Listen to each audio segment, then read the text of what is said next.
is, for example, now, how do you say woman in your language? Oho. Oh, okay, that's Mm. different. Mm. In Yoruba, it's iya, right? Or something similar like that. Iya, right? And Mm. so Igbo people, we say, oh, ours is wine. It's different. Iya, wine. It's different. But that iya, that IYA is still lingering around in some Igbo words, right? With a slightly different shape. So a congress of wives is Binyam, Inyam, Iya, Inyam, right? Even the word wine, Iya is there, wine. Before you conclude that, Iye. Iye in our place, meaning, okay, that is coming from Benin now, meaning mother. Okay, you can get it. It's turning all around In again. the Akwa Ibom region, it's Iyom, something like that, Iyom with an M, right?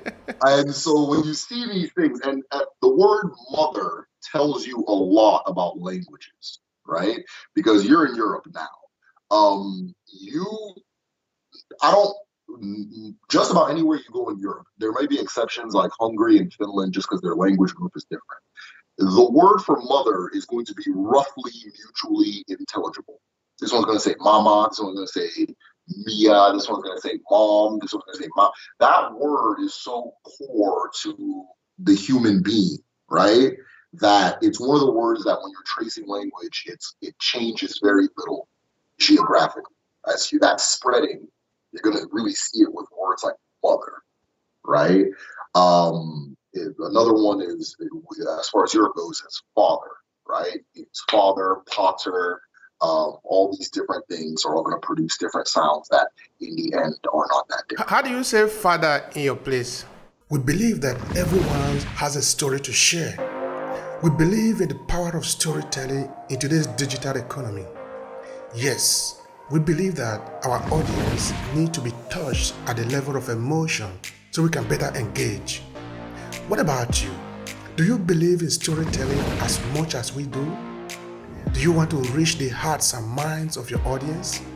Then join us in our online training class, Storytelling for Content Creators and Digital Entrepreneurs.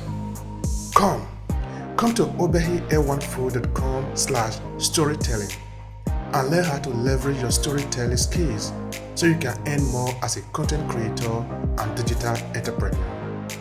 Storytelling is a powerful instrument at our disposal. Let's explore it together. See you in the class.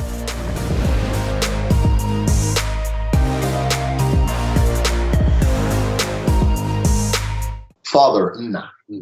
Father in our place, we say Abba. Abba.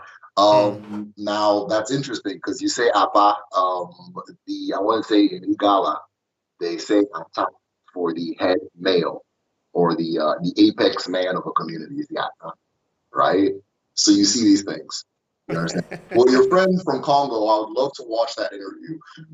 What your friend from Congo was referring to as far as this commonality, he's very much on the mark. And anybody who's looked into it as deeply as I have walks out saying the same thing. And he's saying, look, this is what I'm saying. Let's just make it official, right? And I agree with him. I agree with him. It's very interesting. Please go. I completely agree with them because again, when you look at these things, the lines start blurring. Those lines become more and more superficial. Again, like the frog example, right? Like the frog example. To us, they're all saying the same thing. To each other, they know this one means I'm trying to bait. This one means I'm trying to do this. This one means I'm hungry. This one means there's danger. That kind of thing. But to me, it just sounds like rivet. You understand? And then if aliens came and listened to us, we'd probably be making the exact same noises in their ear, right? But to us, we're speaking all these diverse languages. Well, in Africa's case, right, because we're all close to each other, it shrinks even more, right? My biggest tool, my number one tool in my research is language. The Igbo language has taught me more than any researcher or anything because it's all right there. It's all right there. It's powerful. Yeah, go ahead. It's powerful. Language is powerful. Yeah. And I think we should really be very serious about conserving this language, not only for us, but also for generation yet unborn. Because it's it's a window. It's a window to understand the people. It's very important. One Now, of tell me, the, yeah, please go.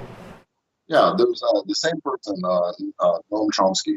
One of the theories he has too that I also agree with is this idea that language is not a tool for communication, which sounds strange, right? It's not a tool for communication, it's a tool for thinking, right? It's a tool for thinking. That's how he put it. This is his own theory, right? And he's foremost, blah, blah, blah, right? It's a tool for thinking.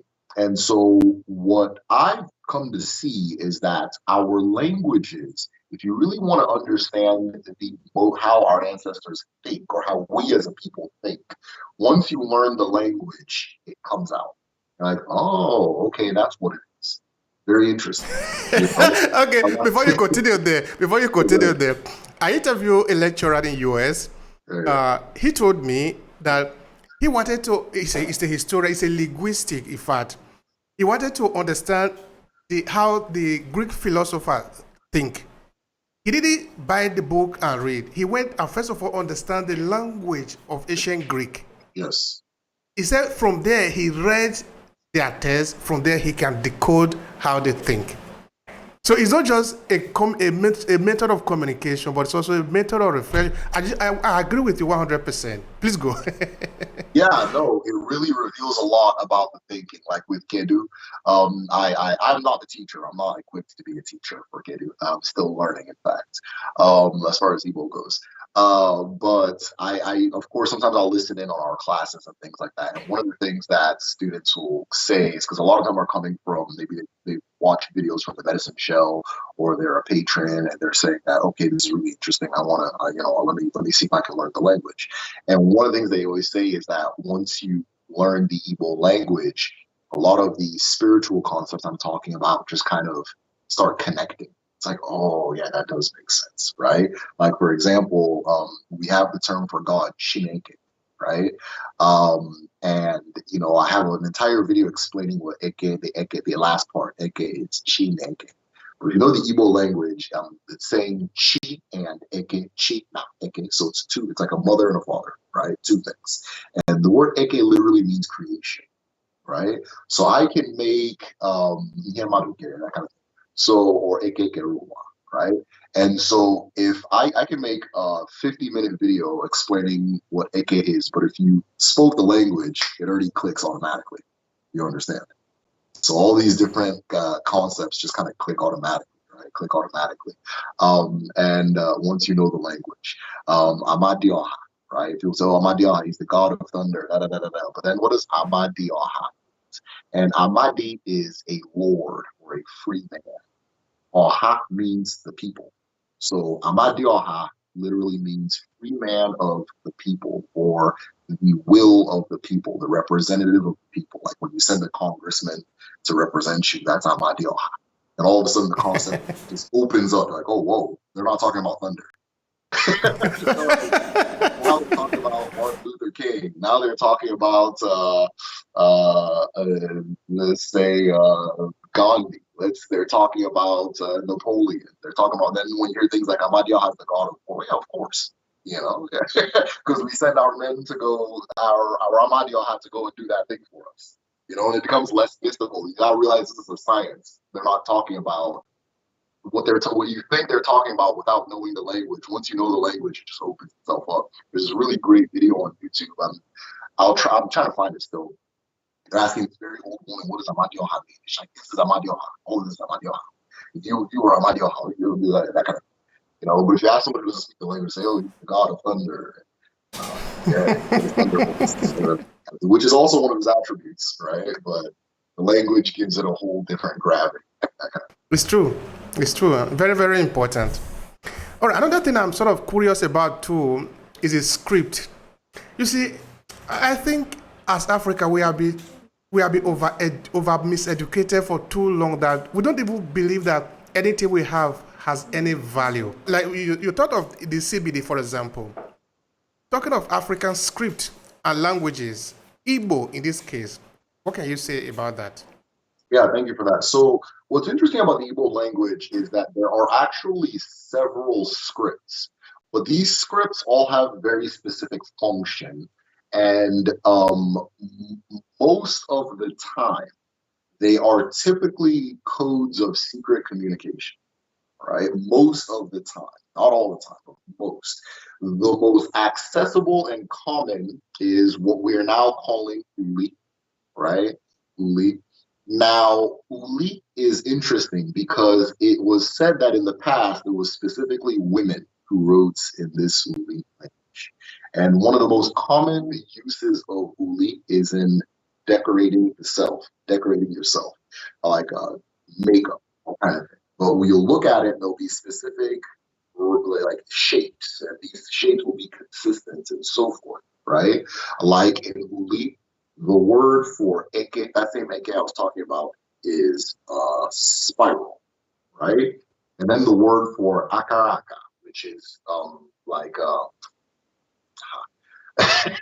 word for akaraka is like very, very, very literally etchings on your palm, but it is like like it's how your future is understood, is greater unseen, past, present, future, right? Your akaraka, destiny, your origins, all that stuff, like your script, you know, it's also the same spiral. Now, if you understand the cosmology, you'll know why they're the same symbol, that type of thing.